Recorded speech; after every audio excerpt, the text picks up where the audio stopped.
He left with a suitcase and a smirk, thinking I'd chase him down the driveway crying. I didn't even stand up from the table. From the kitchen window, I watched Jack throw his duffel bag into the back seat, like he was making a dramatic exit in a movie. He looked back once, probably to see if I was at the door begging him to stay. I was not. I was sipping tea, a little too strong and slightly oversteeped, the way I liked it. The front gate clicked shut. His car engine sputtered, coughed, then roared to life, like always, too loud for our quiet neighborhood.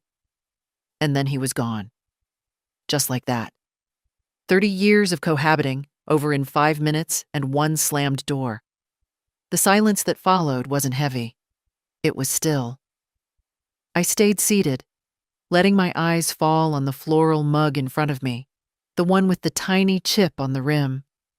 Jack always said it made me look poor, drinking from a broken cup. But I liked that mug.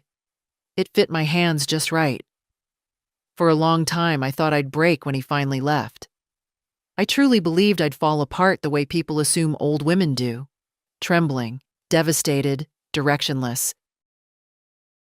But instead, I reached for the shortbread tin, pulled out a cookie, and enjoyed it in peace. He didn't take much with him.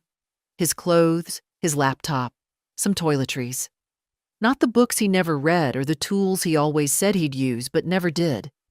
He didn't even ask for the spare keys.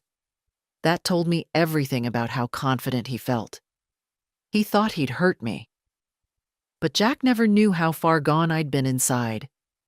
He never noticed the woman who used to argue back had gone silent, not from surrender, but calculation. That every time I nodded at his insults or handed over my card at the grocery store, I was adding one more thing to the mental list. The list that would one day make walking away not just possible, but inevitable. He also never noticed the name on the bank account. That was the real punchline. I rinsed my mug and placed it in the sink, not bothering to wipe the counter. The house felt different now, lighter, as though it had been holding its breath and could finally exhale. I went into the living room. The armchair still held the indent of his body. He always slouched to the left, remote wedged under his thigh, always annoyed when I sat in the wrong chair.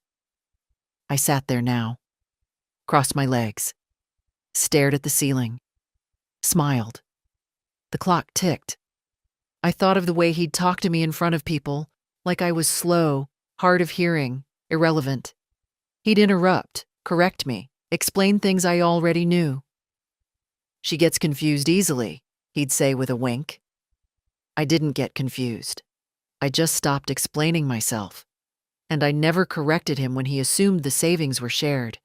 I had let him believe what he needed to believe, that he was in charge, that the house was his, that I was lucky to have him. Let him think it. Let him think it right up until the day he packed his bag and said, "You'll regret this, Helen. You think you're strong, but you're not."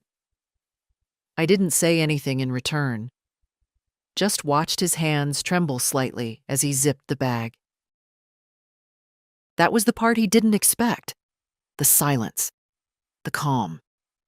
I think he was hoping for drama, that I'd plead or collapse, that he'd get to feel powerful one last time. Instead, he got the back of my head and a pot of tea. The phone rang once, his number, but I didn't answer. I knew what it would be. Some last word. Some manipulative half-apology. I wasn't interested. Instead, I opened my drawer and took out the small red notebook I kept hidden under my sewing patterns. I flipped through the pages, checking off each item with a steady hand. Utilities switched to my name 2 years ago. Lawyer's letter signed and filed. House deed, Helen Dowley, sole owner.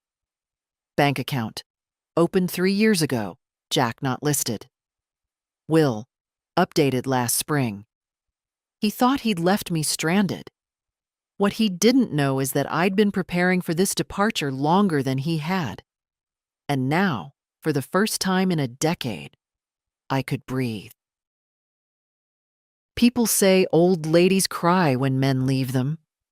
I didn't cry. I didn't even sigh. Instead, I put the red notebook back in its place and fetched the lemon oil from the cupboard. If Jack wasn't here, I could finally polish the sideboard the way I liked, without hearing about useless old lady habits or obsessing over furniture. He never understood that some of us clean not to impress, but to think. As I rubbed the cloth in slow circles, I thought back to the first time I let Jack move in. We weren't young even then. I was 58, a widow with a paid-off house and a modest teacher's pension. He was 62, twice divorced, and had come to the conclusion, as he liked to say, that he needed a woman with a softer heart. I mistook that for something tender. The truth was, he needed a roof, hot meals, and someone who didn't ask too many questions. He moved in gradually. A drawer here, a toothbrush there. Then his recliner appeared in my living room, like a monument I wasn't allowed to touch. I didn't protest. I thought, everyone needs comfort. But his comfort came at a cost. At first, he was charming. He'd wash dishes, fix the screen door, drive me to the post office. Little gestures. But slowly, they stopped. He forgot how to use the dishwasher, claimed the car made his back ache, told me I was better at errands anyway. I remember the exact day I realized he'd stopped doing anything simply because he cared. We were sitting on the porch. It was late autumn, the kind of day when the trees look like they're holding fire in their hands. I brought him coffee, and he took it without looking up. "You didn't use the hazelnut creamer?" he said, annoyed. I said we were out. He sighed loud enough for the neighbors to hear. Then he added, "You know, it's the small things that make a woman worth staying with." I laughed. I don't think he noticed. After that, things shifted. Not quickly, not dramatically. He never shouted or hit me. He was too clever for that. But the slights stacked up, each one no heavier than a feather, until one day they crushed me all the same. He'd mock my shows, criticize my clothes, dismiss my hobbies. "Who are you knitting for anyway?" he'd say. "No one wants handmade junk anymore." I stopped knitting. Not because I believed him, but because I was tired of hearing it. Then came the money. At first, he said he'd handle the bills. I said no. We compromised. I paid from my account, and he gave me cash. That lasted 2 months. Then he stopped having cash, stopped remembering, started saying, "Can't you just cover it, sweetheart?" That's when I opened the separate account. He never asked to see it. He assumed everything was shared, even though I'd never added his name to anything. I wasn't naive. I'd made that mistake in my first marriage. Charles was kind, but careless. When he died, it took me a year to untangle our accounts. I promised myself I'd never put my name on paper with another man again. So while Jack lounged on the porch and bragged to his son about how he built a life with Helen, I met with the bank manager. Quietly, no drama, no fuss, just business. I moved my pension, redirected my Social Security, set up alerts. A few months later, I changed the utilities to my name only. He hadn't noticed. He wasn't watching. Men like Jack don't look down when they think they're standing on you. I oiled the last drawer and stepped back. The sideboard gleamed. I ran my fingers along its smooth edge. Jack hated that sideboard, called it a dust collector. Said we should sell it, get a TV stand instead. I kept it. Some things aren't negotiable. The phone rang again. "Jack, one more time." I let it go to voicemail. I walked through the house, taking stock. The things he left behind. The silence that filled the corners. I thought I'd be lonely, but what I felt was space. For me, for air, for thought. I looked at the dining room table. Ours for 29 years. He always sat at the head, claimed it gave him a better view of the room. I sat there now. It didn't feel different, just honest. When I opened the curtains, the front yard was bathed in late afternoon light. My neighbor, Mrs. Keller, was tending her begonias. She glanced up, gave a little wave. I waved back. I wondered what she'd say when she noticed Jack's car was gone. Maybe nothing. Maybe everything. He thought I'd be lost without him, but I'd already built the map. He called again the next morning, twice before 9. I let both go to voicemail, then turned the phone off entirely. The weather was nice. Mild sun, cool breeze, just enough to dry the laundry without stiffening the sheets. I stood outside with my basket, pinning the wet clothespins one by one, and for the first time in a long while, I didn't feel watched. Jack always had opinions about laundry. "It's inefficient to hang it," he'd say, even though we had a line out back. "Just use the dryer like normal people." But I liked the rhythm of it. The snap of fabric in wind. The small grace of doing something slowly, deliberately, for no one but yourself. Around noon, I took out the trash and noticed something odd. An envelope sticking out of the mailbox. No stamp, no address. Just my name, in Jack's handwriting. I didn't open it right away. Instead, I made myself a tuna sandwich, cut the crusts, brewed fresh tea. I ate in the quiet, letting the envelope sit on the table like a guest I hadn't invited. After lunch, I opened it. 4 sentences, written in that rushed, jagged scrawl of his. "Helen, let's not be childish. I left to give us both space. I'll be back in a week or 2. We can talk then. Jay." Not a word of apology. Not a trace of regret. Just the arrogance of a man who thought leaving was a tactic, not a decision. I folded the note and slid it into the drawer with the others.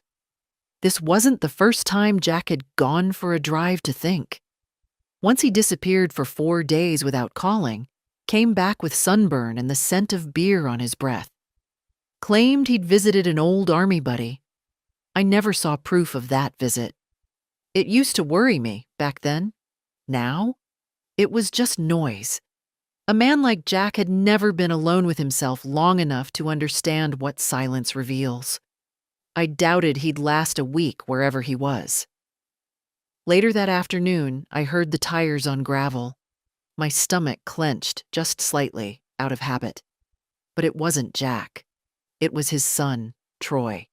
He hadn't changed much. Same 2 white smile, same leather jacket despite the warmth.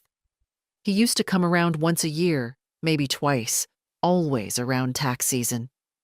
Jack would act thrilled to see him, but his eyes would flick toward the cabinet where I kept the checkbook. Troy got out of the car holding a 6-pack of light beer and a bouquet of supermarket daisies. "Mrs. D," he called cheerfully. "Surprised to see me?" "Not really." "Your dad's not here," I said, standing on the porch. "Yeah, he mentioned he needed some space," Troy said, offering the flowers like a bribe. "Figured I'd stop by anyway, keep you company." I didn't take the bouquet. "You here for something?" I asked. "Or just practicing your timing?" He grinned, unbothered. "Always liked this place. You've got the best porch in the county." "Is that right?" He followed me into the kitchen without being asked. Sat at the table, cracked open a beer, made himself at home. I let him. Some dances were worth finishing. "You know," he said after a sip, "Dad's been talking about downsizing. Said this house is too much for you two now." That was fast. Jack hadn't been gone 24 hours before the circling began. "Oh, has he?" I kept my tone even. "Yeah," Troy nodded. "Said maybe you two could move into one of those assisted living places. Something easier. And sell this place before the market dips again." He glanced at me, testing. I met his eyes and said nothing. Troy leaned back in his chair. "I got a guy who could help. Real estate's my world now. I could get you a good deal." "Funny," I said. "No one mentioned that to me before." Troy shrugged. "Guess Dad didn't want to worry you. But hey, with the proceeds, you could set yourselves up real nice. New car, maybe even a little trip." The audacity wasn't even offensive. It was boring. "I'll think about it," I said, then stood. "You want to take those flowers back with you?" He blinked. "No, I brought them for you." "I don't like daisies," I said calmly. "Never have." I didn't walk him out. Just turned and started washing the dishes from lunch. When I looked out the window 10 minutes later, his car was gone. That evening, I opened the red notebook again and made a new list. Change locks. Contact lawyer. Move CDs to safe deposit box. Review house deed again. Jack and his son thought they were ahead of me. They thought I was still the woman who smiled politely and handed over checks. They hadn't realized I'd started counting receipts. The day I stopped cooking for him was the day I started breathing again. It wasn't a grand announcement. No slammed pots, no fiery speech. Just a quiet evening, a bowl of vegetable soup, and no second place set on the table. That was 6 months ago. He noticed, of course. "Where's mine?" he asked, standing in the doorway in his too tight flannel shirt, the one with mustard stains he never saw. "In the fridge," I replied, without looking up. "You know where the microwave is?" He laughed. "You mad about something?" "No," I said, spooning soup into my mouth. "Just tired." And that was the truth. Tired of being expected to fill his plate while he filled the room with complaints. Tired of him eating in front of the TV while I cleared dishes in silence. Tired of feeling like a waitress who forgot her name somewhere between the salt shaker and the laundry basket. After that, I stopped doing a lot of things. I stopped reminding him to take his blood pressure pills. I stopped buying his favorite cereal. I stopped refilling the bottle of aftershave he never once thanked me for replacing. He didn't like it. "You're being cold lately," he said one evening, watching me fold laundry. "I'm being quiet," I replied. "There's a difference." He huffed and went out to the porch, where he'd sit and call old friends on speakerphone, loud enough for me to hear every word. I never knew if it was deliberate. I stopped caring. The more I withdrew, the more he tested. Little pokes, snide comments. One day he suggested I should stop wearing my good jewelry around the house. "Someone might think you're showing off." I looked him in the eye and said, "No one's watching but you, Jack." That shut him up for a day or two. I knew what he was doing. He thought if he made me feel small enough, I'd fight back. And in fighting, give him something to argue with. But I didn't argue. I just unhooked, like a coat falling off a peg. And in that space, quiet, unoccupied by his wants, I started breathing again. One afternoon, I drove myself to the bank. Just a routine check-in, I told myself. But the truth was, I wanted to see everything with fresh eyes. I met with Mrs. Candle, the same advisor who'd helped me set up my separate account 3 years back. She looked at me over her glasses. "Still happy with how things are structured, Mrs. Dowley?" "Yes," I said. Then after a pause, "But I'd like to make sure no one else has access. No joint beneficiaries, no transfer on death clauses. Just me." She nodded. We can confirm all that now." She printed out the documents. I read every line, signed again where needed. Before I left, I asked her about safe deposit boxes. She walked me down the hall, showed me one available on the second floor. We stepped into the chilled vault room, and something about the cold steel door made me feel grounded. I rented it on the spot. Back home, I moved the savings bonds, the CD statements, and a velvet pouch with 3 heirloom rings, my mother's and 2 from my grandmother, into a small fireproof box. I'd let Jack see them once, years ago. He'd said, "We should appraise those. Might be worth something." He didn't mean sentimentally. I didn't tell him I moved them. I didn't need to. That evening he asked what I wanted for dinner. "I already ate," I replied, even though I hadn't. He stood there for a moment, confused, like the air in the room had shifted and he didn't know where to place himself. I almost felt sorry for him.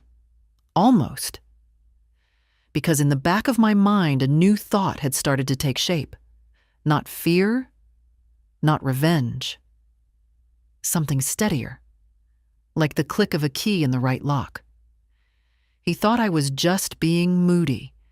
He thought it would pass. But what he didn't see, what he never once paused long enough to notice, was that I was no longer afraid of losing him. I was ready.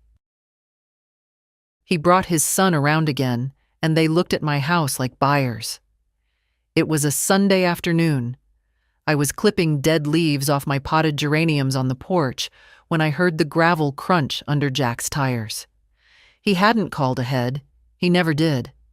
But this time, he didn't come alone. Troy stepped out of the passenger seat, already grinning like the ending was written. "Still standing, huh?" he said, patting the porch railing as if it were his own elbow. Jack followed with a paper bag of grocery store pastries.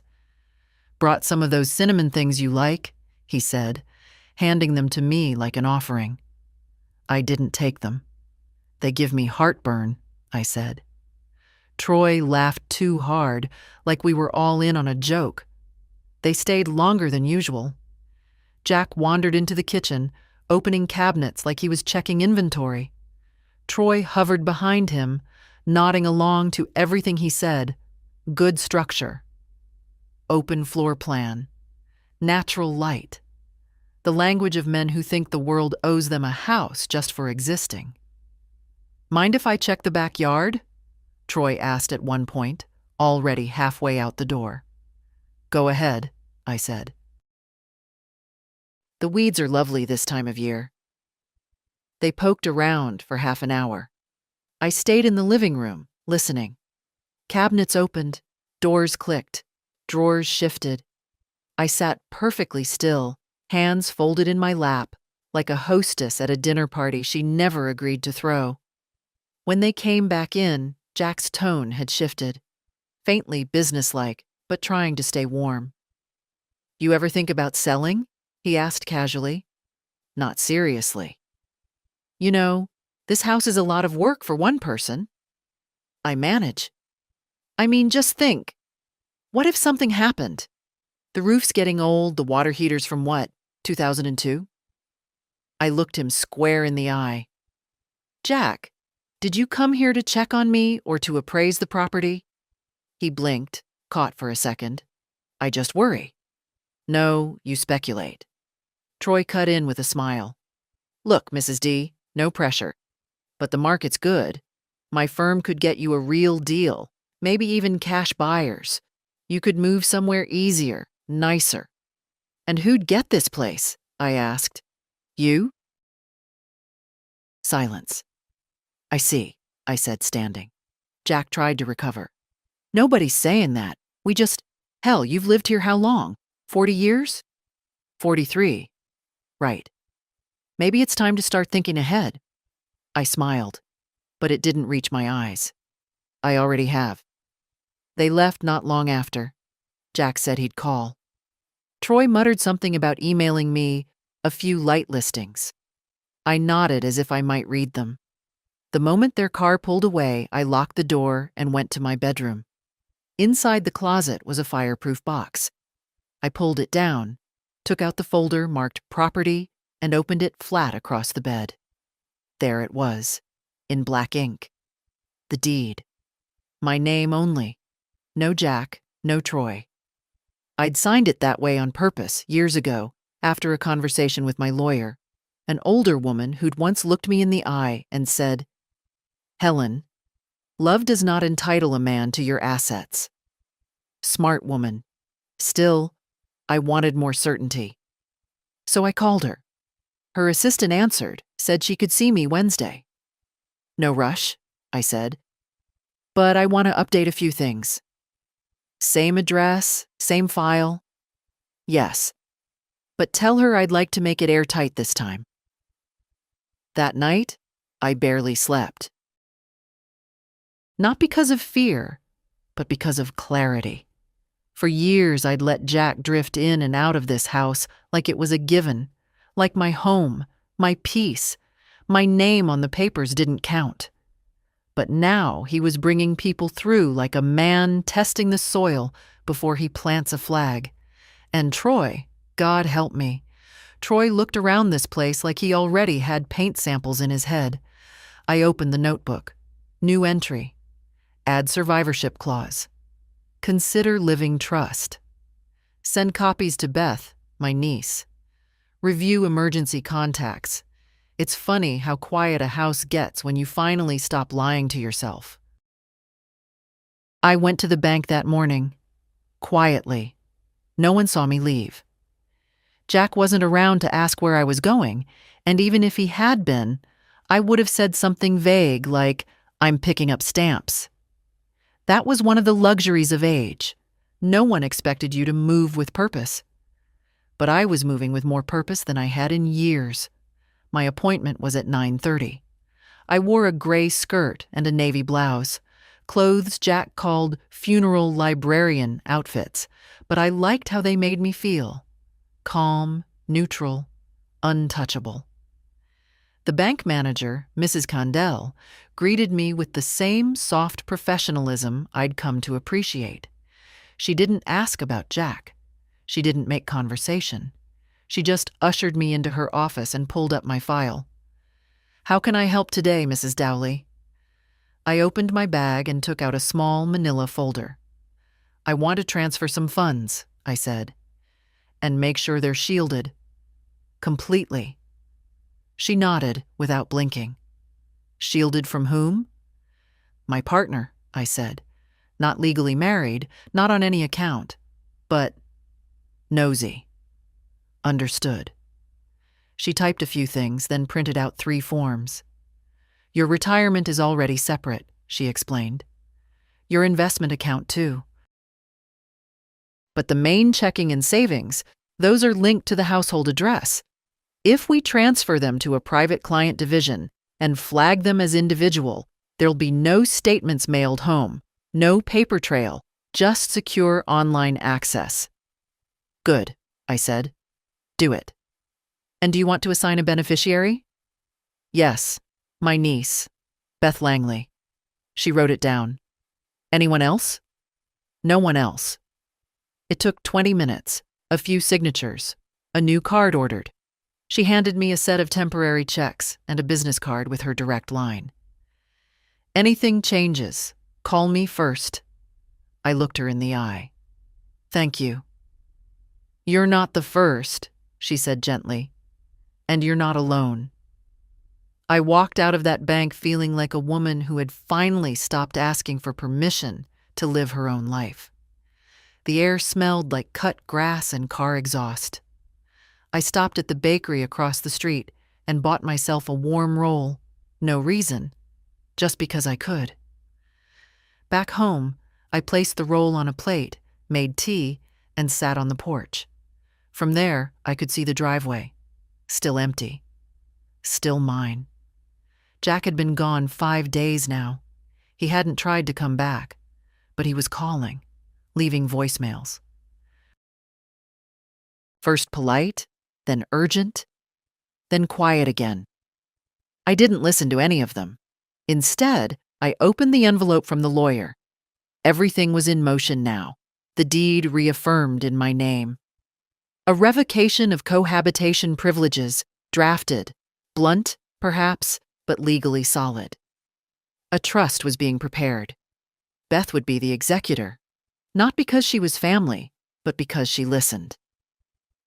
At 4, I called the locksmith. He arrived the next morning, polite and fast. Changed all 3 locks, front, side, and garage. When he asked if I wanted a copy made for anyone else, I said no. Just the 2 in my purse, and the 3rd for the lockbox. That night, I slept with the windows open. The silence was different now. Not the hollow silence of something missing, but the deep, rich quiet of something finished. The kind that lets you rest. Jack had always said I was the kind of woman who'd fall apart if left alone. I didn't fall apart. I fell into place. He left some papers on the table, folded neatly, clipped together, like it was just mail he forgot to sort. I noticed them the moment I walked into the kitchen. 3 pages, no envelope, resting next to the salt shaker like they belonged there. Jack's handwriting was scrawled across a Post-it. Sign these when you have a minute. Just routine. Routine. That was the word he always used when something wasn't. I sat down. Didn't touch the papers right away. Just looked at them while the kettle hummed on the stove. The corner of the top page had a familiar letterhead. Sunhaven Title and Escrow. The name of a local firm. He hadn't even tried to hide it. I made my tea, let it steep too long, sat back down, then read. Page 1. Authorization to initiate discussions about co-ownership transfer. Page 2. A preliminary agreement outlining intent to mutually retitle residential property for asset simplification. Page 3. A disclosure form. He hadn't signed any of them yet. He wanted me to go first. That was clever in a lazy kind of way. I folded them back together and set them aside. I didn't get angry, didn't curse. Just stared at the steam rising from my cup and thought, so this is what he came back for. It had been a week since he'd left. No bags, no announcement. Just one afternoon, I came back from the post office, and there he was in the living room, shoes kicked off, watching the news like nothing had happened. You're back, I'd said. Wasn't gone that long, he said. Needed air. Things got tense. That was his version of an apology, and I let it sit. I nodded. I didn't welcome him, but I didn't throw him out either. I needed time to see where the wind was blowing. Turns out it was blowing straight toward my deed. Later that evening, after he'd gone out to get milk and returned 3 hours later without it, I placed the papers in an empty manila envelope and wrote across the front, "Return to sender." The next morning, I left it on his pillow. He didn't mention it for 2 days. Then over breakfast, he said, "You get a chance to look at those forms?" I wiped my mouth with a napkin. I did. And the answer is no. He stared at me like he didn't understand the word, like it was new. No? That's right. He shifted in his chair. Helen, it's not a big deal. It's just about future planning. No, I said again, calmly. It's about control. And the answer is still no. You're being paranoid. No, Jack, I'm being awake. He stood, pushing his chair back too hard. You think I'm trying to steal from you? I sipped my tea. I think you're trying to rewrite something that's already settled. And I think you're not used to hearing me say no. He stared at me, jaw tight, fists half curled like he wanted to hit something but couldn't find a reason. This is what I get for trying to help. I didn't reply. He stormed out of the kitchen, muttering something about ungrateful old women. The door slammed. Again. I waited. 10 seconds. Then 20. Then I exhaled. Later, I checked the cameras. 2 months ago, I'd had a neighbor's son install a basic system. Front door, garage, side yard. Jack never noticed the little black eye near the porch light. At noon, I watched the playback. He'd gone straight to his car, opened the trunk, pulled out a second folder. Stood for a moment like he couldn't decide whether to come back. Then he drove off. I opened the red notebook again. Cameras, working. Deed, confirmed. Lawyer, notified. Jack, no longer underestimated. He thought he could outweight me, wear me down. But he didn't understand something essential about women like me. We're not quiet because we're weak. We're quiet because we're preparing. He mocked my old clothes in front of the cashier. It was a Tuesday. We were picking up groceries. Not together exactly, but in the same car. Jack insisted on coming along because he wanted to get a few things, which usually meant adding junk to my cart and pretending it was his money paying for it. I hadn't planned to run into anyone. I was wearing a soft cotton dress, the blue one with a faded hem I usually saved for yard work. Comfortable, familiar, nothing special. At the checkout, the cashier, a young girl with heavy eyeliner and chipped nail polish, smiled at me and said, "I like your dress. It's cute." I smiled back. "It's older than you are." Jack laughed. Then, loud enough for the people in the next lane to hear, he said, "She refuses to buy new clothes, sentimental about her antique collection." The girl looked confused. I looked down at the apples rolling across the counter. He didn't stop. "She's got 3 closets full of stuff from the Eisenhower years. I keep telling her you're not a museum exhibit." The smile froze on my face. I didn't answer, didn't look at him, just waited for the total, paid in cash, and walked the cart outside. He followed, carrying nothing. When we got to the car, I unlocked the trunk, set the bags down gently, then closed it and turned to him. "Do you feel better?" I asked. "What?" "You embarrassed me in front of a 19-year-old. Did it feel good?" "Oh, come on, Helen," he said, rolling his eyes. "It was a joke." "No," I said calmly. "A joke requires someone to laugh." He scoffed. "You're too sensitive." "No, Jack, you're too loud." The ride home was silent. He didn't apologize. I didn't ask. But something inside me tilted, permanently. That night, I went to my study. There's a drawer in my desk where I keep all the important things: birth certificate, tax returns, and a folder marked "Legal," underlined in red. I pulled it out and took inventory. My current will was 4 years old. Simple. Clear. Everything to be divided equally between Beth and the local animal shelter. Jack was mentioned only once, as a temporary caretaker of the house if I passed before selling it. That clause had been written in a gentler time. I took out a pen, scribbled a note. Then the next morning I called my lawyer. "Change of plans," I said. "I want him removed entirely, not as executor. Not as temporary anything." "Understood," she replied. "And I want the house to go directly into a living trust, effective immediately. He doesn't live here full time. He's not on the deed. I don't want him able to make a single decision about this property if I'm gone." "Very well." "One more thing," I added. "Can we add a clause? Something petty but legal?" She laughed. "Like what?"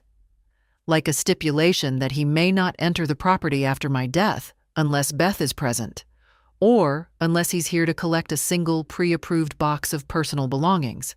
Nothing more." "Doable." "Good. Let's do that." That afternoon, I pulled the blue dress from the laundry basket, washed it by hand, let it dry on the line, then folded it gently and placed it at the back of the closet. Not because I was ashamed of it, but because I didn't need to wear it again. I had made my point. To him and to myself. He thought I was still the woman who would smooth over every moment, who would laugh nervously when he insulted me, who would say, "It's fine, Jack, it doesn't matter." But it does. Words matter. So do the small cuts we carry for years, and sometimes the sharpest answer is silence. He booked a cruise with my money. I canceled it before he packed. It was a Friday. Jack had been walking around with that peculiar mix of smugness and fake humility, the kind of mood that always meant he was up to something. He hummed in the mornings, was oddly polite, made coffee, even brought me a cup without being asked. I didn't drink it. By lunch, he'd left his laptop open on the kitchen counter. Not a habit of his. Jack guarded that thing like a banker guarding a vault. But this time, he left it in plain view, unlocked, almost like an invitation. I wasn't snooping. Not really. But I walked by and saw it on the screen. Confirmation email. "Thank you for booking with Grand Horizon Cruises." My name was listed first.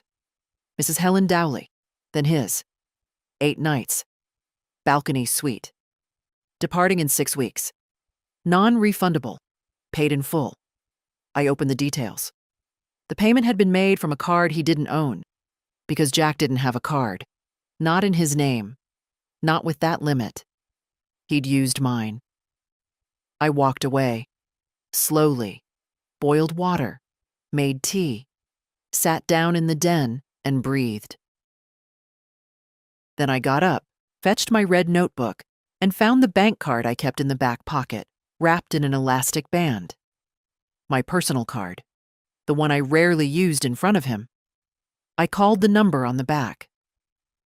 "Grand Horizon Cruises, how may I assist you?" "I need to cancel a booking," I said.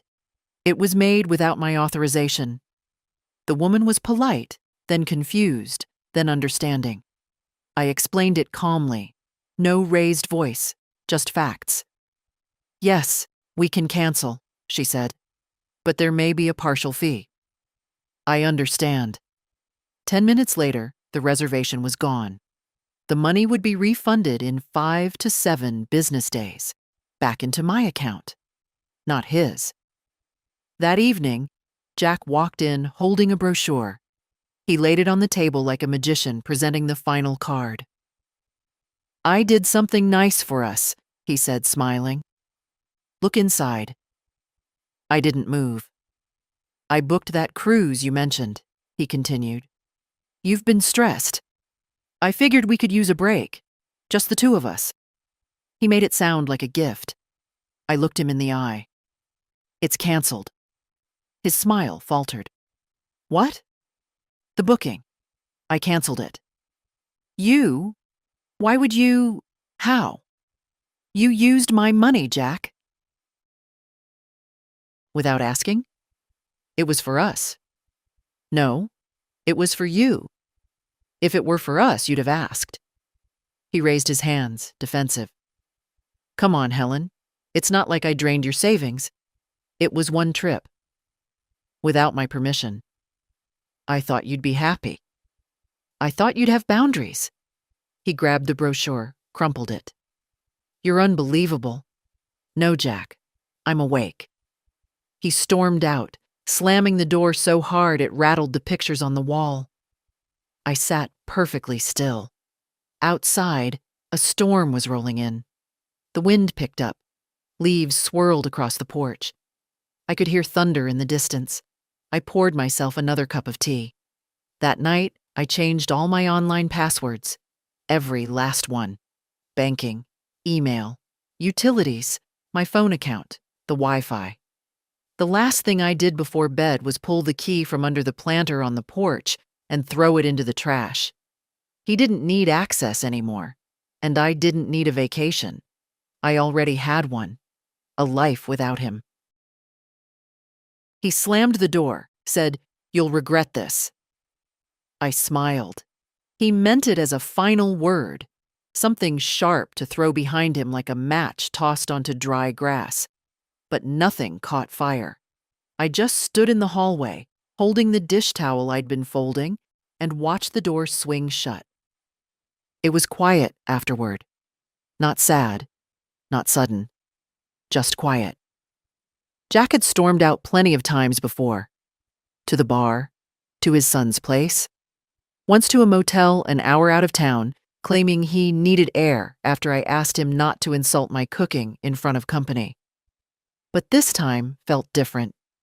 He'd packed a bag, not his usual overnight duffel, but the large black suitcase with the broken wheel, the one he only used when he planned to stay gone long enough to need clean socks.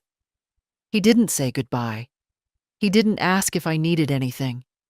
He just spat out that little curse, like a curse from a man who thought absence would teach me a lesson.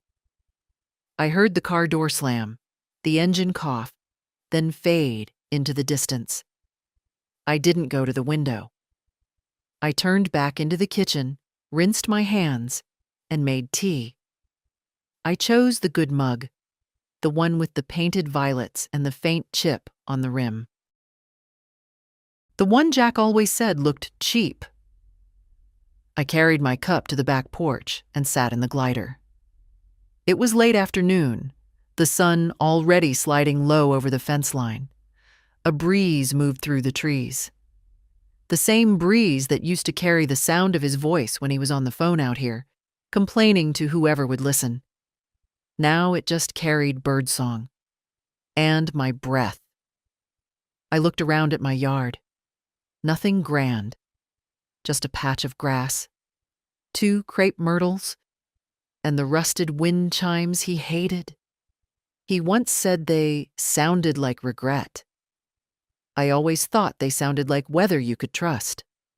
I sipped my tea, thought of nothing, or maybe everything.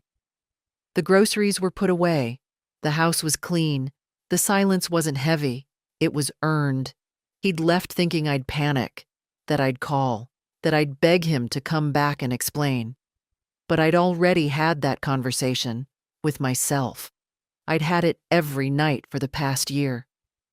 Every time I'd sat through his silence, his cold shoulder, his little criticisms disguised as concern. Every time he'd referred to me as the old lady at the hardware store. Every time he'd said, "You'd fall apart without me." He was wrong. I didn't fall apart. I fell into rhythm. An hour passed, maybe 2. I refilled my cup, watered the ferns, wrote a short note in my red notebook. Jack gone. Left 3:42 p.m. No forwarding address. None requested. When the sun dipped behind the trees, I turned on the porch light and went inside. I made myself a simple dinner. Toast, scrambled eggs, a tomato sliced with salt and pepper. I sat at the table with no second place set. I didn't light a candle. I didn't need ceremony. After the dishes, I opened the hall closet. Inside was the little suitcase I used when I visited Beth. I brought it to my bedroom and started packing, not to leave, but to clear space. Every drawer Jack had used, emptied. Every item folded, bagged, placed by the front door. I didn't throw anything out. I just moved it all to a box. One single box. His shirts, his razor, his second pair of shoes, his prescription bottle he always left in the cabinet, like I was supposed to remember it. In the morning, I'd leave it outside. If he came back for it, fine. If not, the donation truck was coming Wednesday. Either way, it wouldn't stay here. That night, I slept on my side of the bed. All of it was mine now. He came back 3 days later, with a story. I heard the car before I saw it. Same old engine rattle. Same too fast turn into the driveway. I was in the garden, cutting back the hydrangeas. The shears paused in my hand when I heard the door slam. He didn't knock, just walked in like always, keys jingling, voice raised. "Helen?" I didn't answer. He stepped into the backyard, holding his phone in one hand and a half-wrinkled shopping bag in the other. I brought those ginger biscuits you like, the kind from that place in Cressling. I stood slowly, wiped my hands on my apron. The sun was warm on my back. I didn't say a word. He looked tired, or maybe just unshaven. There was a scuff on his cheek and a sweat stain down the middle of his shirt. He smiled, forced. Thought I'd come by. Talk? Clear the air. I looked at the bag, then at him. You didn't bring milk this time either. He chuckled weakly. Fair enough. Look, I've been thinking. Things got heated, sure. But we've been through worse, haven't we? No, Jack, I said. We haven't. He blinked. You mean to tell me you're still mad about the cruise? No, I said. I'm finished being mad. That's the difference. He sat on the edge of the porch, like he used to do when he wanted to look casual. But I could see the tension in his shoulders. He wasn't here for an apology. He was here to reset the clock. Look, he said, I know I've been hard to live with. I'm not perfect. But we've got history. And you're not exactly easy either, you know. I nodded once. That's true. He perked up at that. You've changed, Helen. You've been cold. You used to laugh more. What happened to that woman who used to sing in the kitchen? She stopped singing the day someone told her she sounded like a ghost. He shifted uncomfortably. I didn't mean that. But you said it. He stood now, gesturing, like he was giving a speech. You're going to throw all this away? Over what? Hurt feelings? A canceled cruise? Some paperwork you didn't like? I looked at him. Not angry, not sad, just steady. You're not the problem, Jack, I said. You're the pattern. What the hell does that mean? It means I've lived this life before. Once with a smile, once with silence, but never with peace. And I'm too old to repeat it again just because someone's afraid of being alone. He stared at me, eyes narrowing. You'll regret this, he said again, but it sounded thinner this time. More like a habit than a warning. No, I said. I won't. He stepped forward. This is my home, too. It's not, I said quietly. It never was. You just lived in it. That landed. His mouth opened, then closed. You're going to die alone in this house, Helen. I shook my head. No, I'm going to live alone. That's different. He stared at me for another long moment. Then he turned, walked to the car, and drove away without slamming the door this time. I waited until the sound disappeared completely. Then I went inside, opened the fridge, and put the ginger biscuits straight into the trash. His son left a letter in my mailbox. I didn't open it. It came 2 mornings after Jack's second departure. I was out early, pruning the roses before the sun got too high. When I walked back up the path, I saw the envelope. Plain white, name written in bold marker, my full name in that same cocky block handwriting Troy had used on a birthday card years ago. To Mrs. Helen Dowley. No stamp, no return address. Just delivered by hand, like a favor or a threat. I stood there for a moment, thumb on the flap. Then I set it on the kitchen table and made my tea. It stayed there all day. Mid-morning, I vacuumed. Afternoon, I worked on the quilt I'd neglected for 6 months. Around 3, I went for a short walk around the block, just far enough to feel air on my skin and remember I had legs meant for walking without purpose. The envelope waited. Still unopened. I didn't need to read it. I already knew the script. Troy had always been Jack's echo, louder and with fewer filters. If Jack wanted to manipulate, Troy came to pressure. He'd done it with charm before, bringing cheap flowers, exaggerated concern, leaning on the word we like it held history. We're just worried about you. We want what's best. We can help. But I knew what help meant to them. It meant give us what we think is ours. At dinner time, I moved the envelope to the hall table. By bedtime, I dropped it into the fireproof box without breaking the seal. Let the words stay unread. They had nothing I needed. That night, I sat in the living room with only one lamp on, the same way I had for years. Jack used to say I kept the place too dim. "You're not running a seance," he'd joke. But I liked the soft light. It made the walls feel close in a good way. I opened my red notebook. Envelope from Troy, discarded, unread. No contact from Jack, 48 hours. House quiet.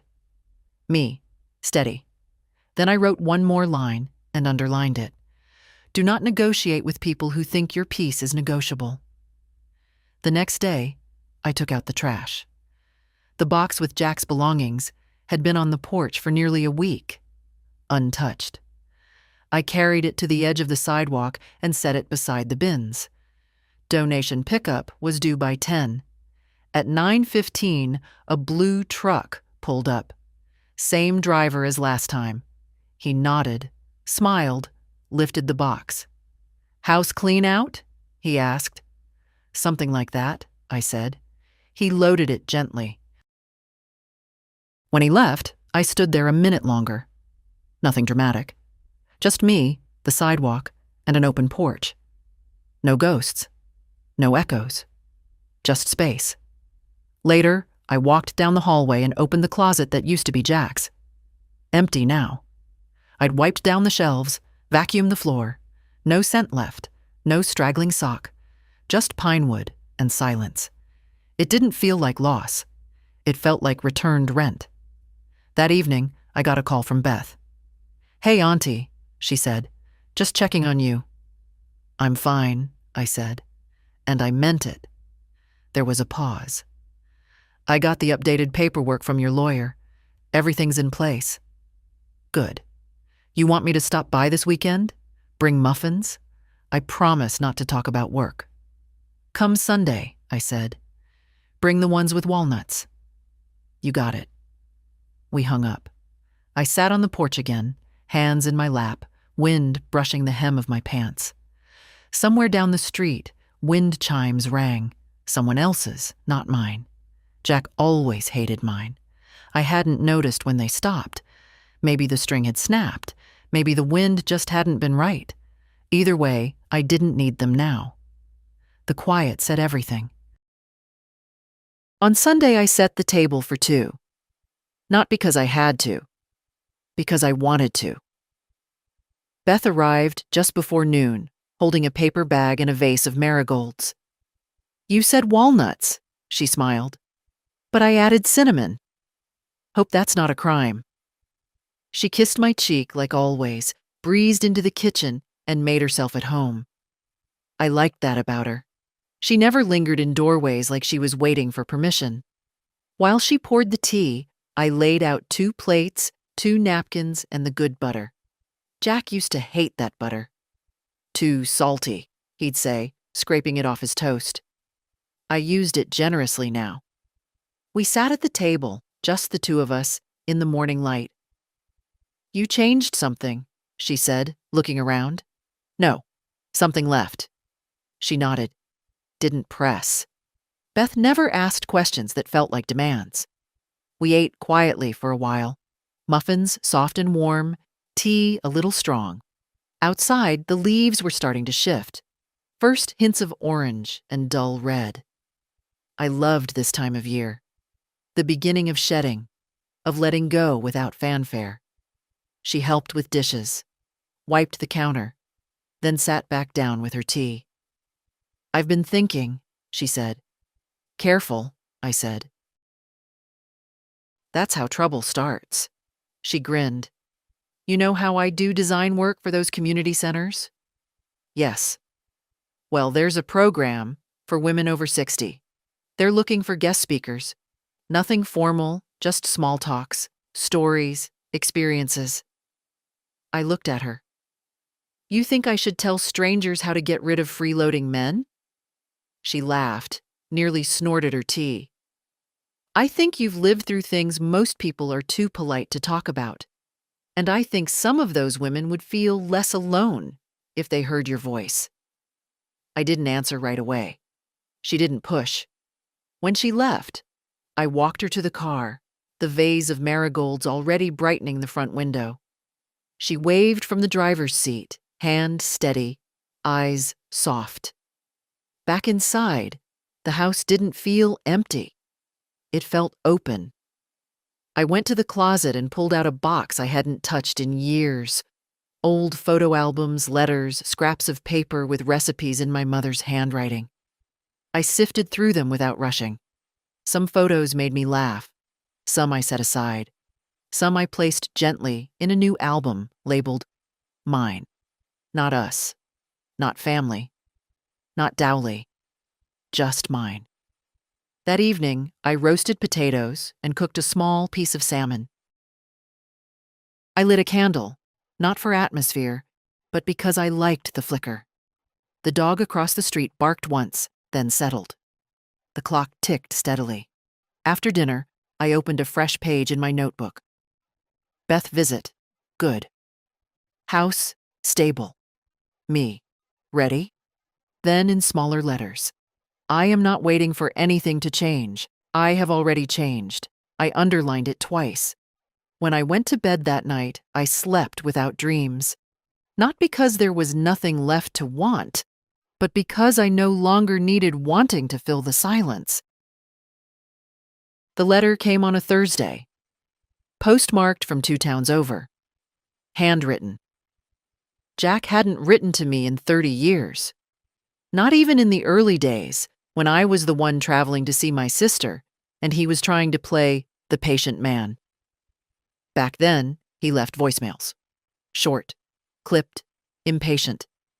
But now, after everything, he wrote. The envelope was off-white, thick, his handwriting unmistakable.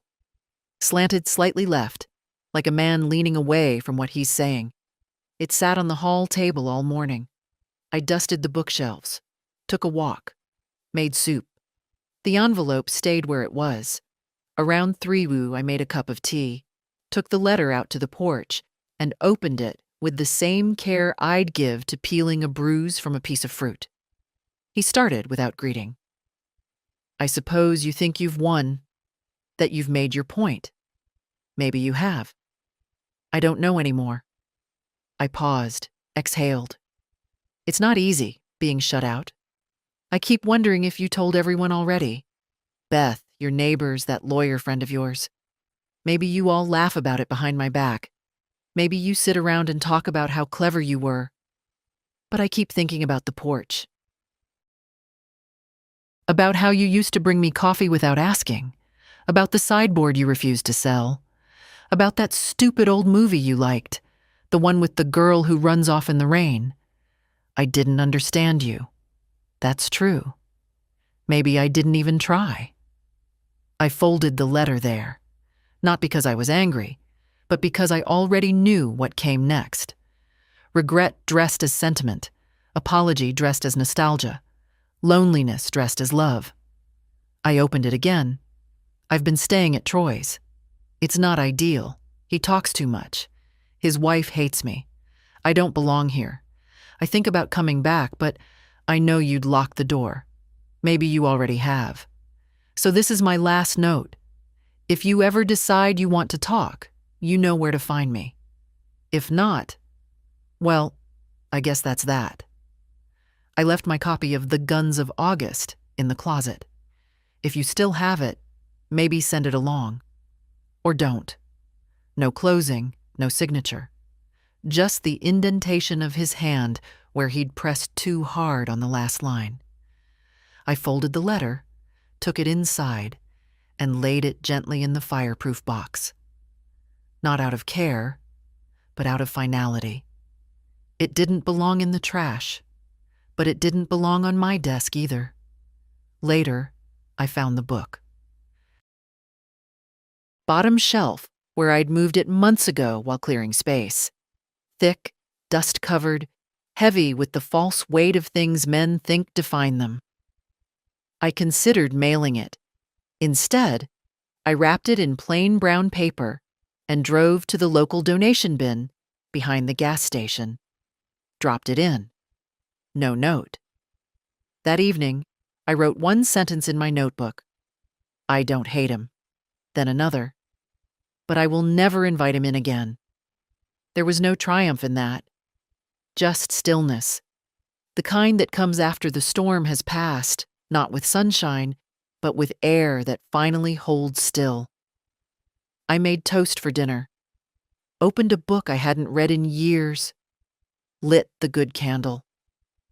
Let the quiet return, not as a defense, but as a guest I finally welcomed.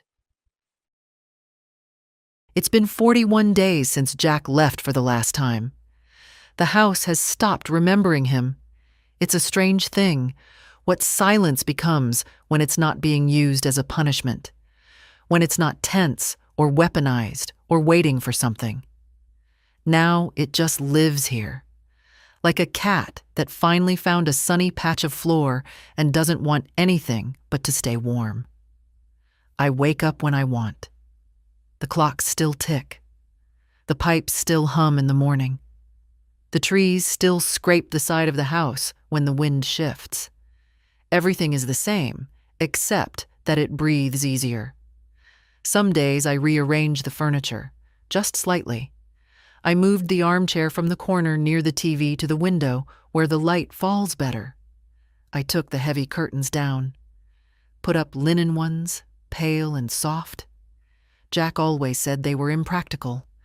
Now they flutter like thoughts too gentle to speak aloud. The red notebook is almost full. One of the last pages says, "Locks changed. Deed secured. Account protected. Life reclaimed."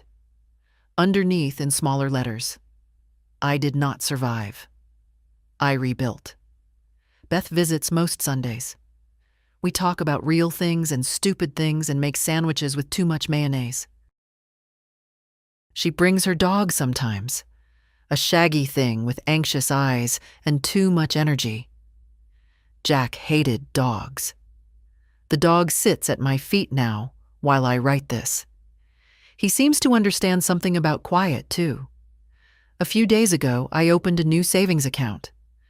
Not because I needed it, but because I liked the idea of creating something with no one else's name on it. I named it Window Fund.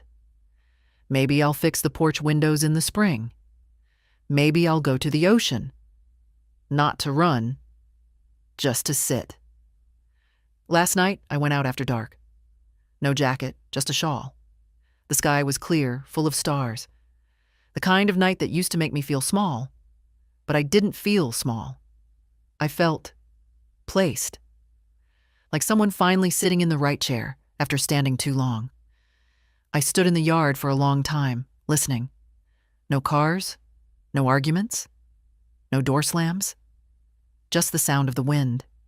And one quiet sentence that came to me, clear as a bell. He thought I'd cry when he left, but I didn't cry. I smiled, not because I won, not because he lost, but because I finally understood something most people never do. Leaving is not the hardest part. Staying gone is, and I did. If you've read this far, maybe you needed to hear it. Maybe you know someone like Jack. Maybe you've sat at a kitchen table and wondered if the silence was your fault. Maybe you've looked at your own hands and thought, this isn't the life I meant to live. It's not too late. You don't need a storm. You don't need permission. You just need one quiet, steady decision. If this story meant something to you, share it. Leave a comment. Tell someone, or tell no one. Just promise yourself one thing. Don't wait for the door to slam to start your life.